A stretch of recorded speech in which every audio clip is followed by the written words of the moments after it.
Question 4A, awak diberikan figure 4. Based on the figure 4, bila awak nampak je ada melibatkan height, velocities or speed, dia mesti melibatkan konsep energy, tenaga. You're given the mass of the ball, which is moving with initial speed 12 meter per second from point A to B, assuming surface track is smooth. So smooth ni penting sebenarnya. Apa maksud smooth? Bila smooth, dia tak ada friction. So kita boleh cakap bila tak ada friction, energy is conserved. Apa maksud energy is conserved? Jadi kalau awak cuba kira total energy before, awak akan dapat sama dengan total energy final. Bila ada friction, awak tak boleh guna konsep energy is conserved ni sebab akan ada energy loss due to friction. Okay, energy will be lost in the form of heat or sound. Question number 1, dia minta cari total energy at point A. So total energy awak boleh tulis sebagai E total ataupun sum of E macam ni. Tapi dia nak dekat A. So awak pergi dekat gambar awak, tengok dekat A tu ada tenaga apa.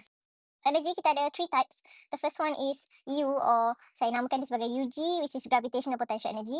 And then we have kinetic energy, and we also have US, which is elastic potential energy. Awak tengoklah point A ada tenaga yang mana. Okay, disebabkan ada ketinggian, jadi dia akan ada UG kat sini. And then at the same time, kita nampak bola ni dah bergerak dengan initial velocity. So ramai yang buat ni salah, tak ada K. Padahal sebenarnya dia dah bergerak ni. So once dia dah bergerak, dia ada K. At point A, we have kinetic energy and also U. Okay, K is half mv square and U is mgh. Total energy awak akan dapat 11,907 joule. Question 2, dia minta speed of the ball at point B. So macam biasa saya suruh awak tulis benda yang awak fikir. Kita nak cari V. V boleh cari dari mana? So dalam chapter ni kita boleh cari V from kinetic energy.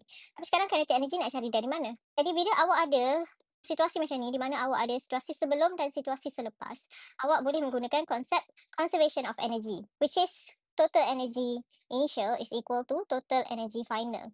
Oh, tadi lupa markah tadi 2. Bila awak tulis total energy sama dengan U tambah K tu, awak dapat 1 mark dah. And then calculation final answer with unit 1 mark.